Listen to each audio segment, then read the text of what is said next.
I'm looking forward to strong faculty from Old Westbury and faculty from the charter school working together, and then faculty from local school districts around Long Island, learning from each other, strengthening each other, all to the advancement and advantage of our children. There are some other additional unique characteristics. The school will operate on a longer school calendar, 193 days versus a traditional 180 days, and a longer school day, 8:30 a.m. to 4 p.m. Partnerships will be developed with local businesses operating in scientific and technological industries. Through these partnerships, the hope is to develop relationships that can lead to mentor programs and internship opportunities that can aid in student development. All students will be challenged to succeed through a rigorous academic program, even to the degree where perhaps students can complete their Regents exams as early as the 10th grade. Also critical will be the relationship the school has with the parents of its students and with the local community. Among the ideas being incorporated into the design of the school are an on-site parent resource center, both a parent advisory council and a community advisory council, open houses for parents to see what is taking place in the classroom and laboratories of the school, similar programs for teachers and department heads from local school districts, so the Doshi school educators and their local colleagues can share best practices. This is not just parochial for us. This is to strengthen STEM education across the island. We need good parent and community relations, and such relations are not always easy, but the civil interaction between an institution and its stakeholders always helps the institution improve. School operations, enrollment, funding. Many of these things are very detailed, but I want to just touch on some right now. The Doshi STEM Charter School will be a public school authorized by the Charter School Institute of New York. As a public school, any student can seek entry from any school district. However, as per education law, students residing in the Jericho School District will be given preference because the charter school is located within that district's boundaries. Estimates at this time are that 5 to 10% of the school population would come from Jericho, with the remainder coming from other districts. Our plan is to seek an entering class of approximately 125 ninth graders in the first year, which we expect will be the fall of 2013. Then, in each following year, a new entering group of roughly 125 ninth graders would attend as those classes before them rise. Once fully populated, we anticipate an enrollment of 450 students. If the school has more applicants each year than available space, it will select students using a public lottery. The funding of the school. The shortest explanation on funding is that the funding for each student follows them from their home district. For example, we have been told by the Charter School Institute that the amount allowed for charter schools for students from Jericho is $23,911. So if 10 students from Jericho were to attend in the first year, the Jericho district would forward $230,911 of the aid it receives to the charter school. Also key in the funding question are such services as transportation and health care. Jericho must provide transportation at its expense for students in grades 9 through 12 who live more than 3 miles from the school and for up to 15 miles from home to school. The same requirement and distances would apply to districts like Westbury, Hicksville, East Williston, and others, should their students choose to attend, as we expect. For days and at times when Jericho schools are not in session, the charter school may contract with Jericho to provide transportation services for charter school students.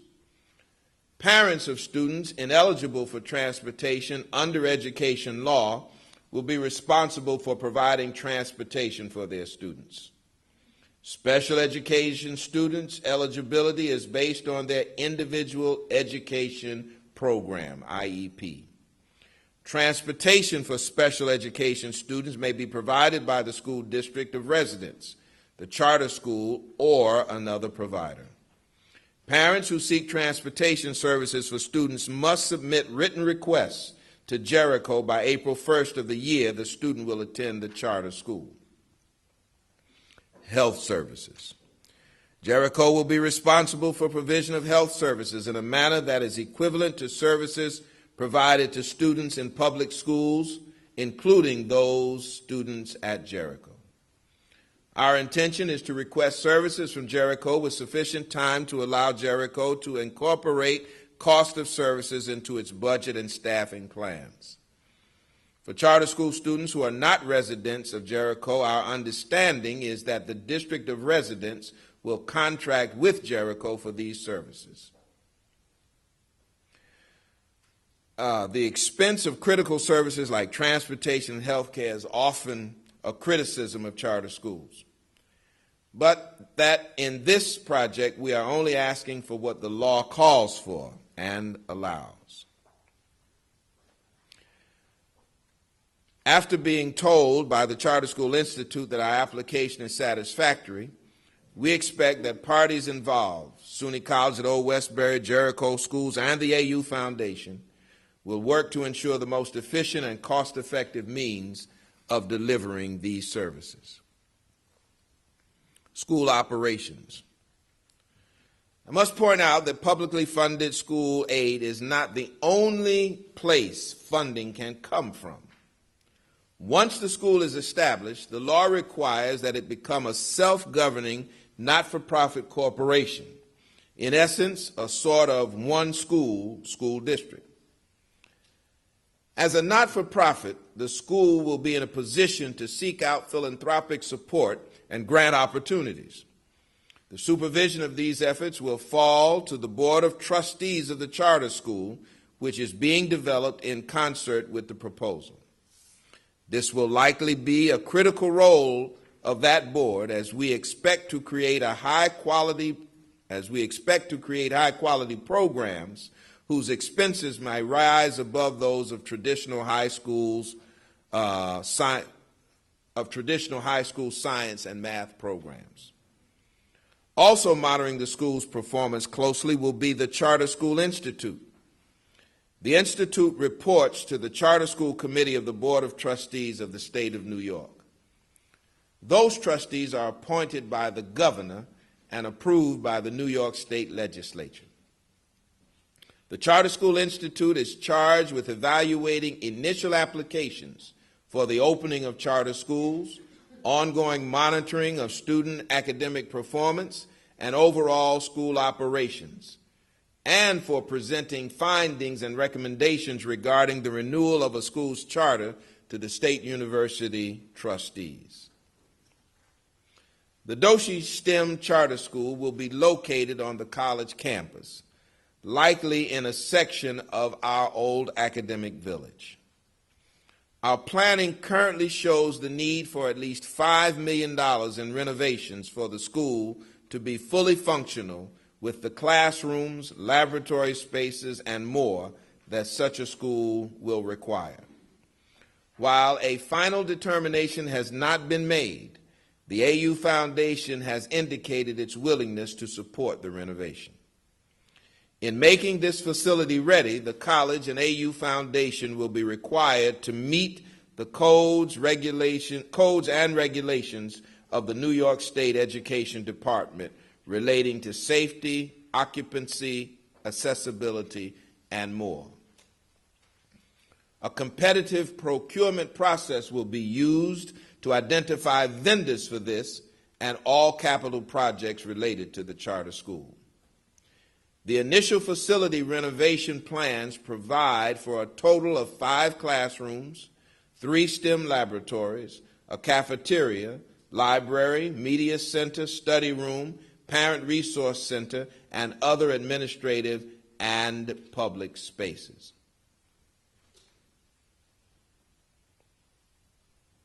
Of course, having a high school located on a college campus brings other questions to mind.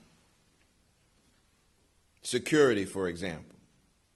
But a large dose of my confidence in the ability of our college and work to answer these questions comes from our history and experience of having provided adequate safety on our campus.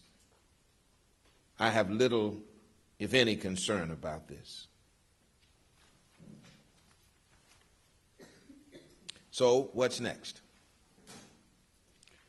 First, we're going to hear from those who have questions during our question and answer session. We're also going to ask you to complete a survey tonight before you leave so that we can take your feedback and use it to improve and enhance the response being crafted to the request for proposals issued by the Charter School Institute. Then our team will work to finalize the application for submission to the Charter School Institute in the coming week. After that, we wait to hear from the Charter School Institute as to the status of the candidacy of the Doshi STEM Charter School.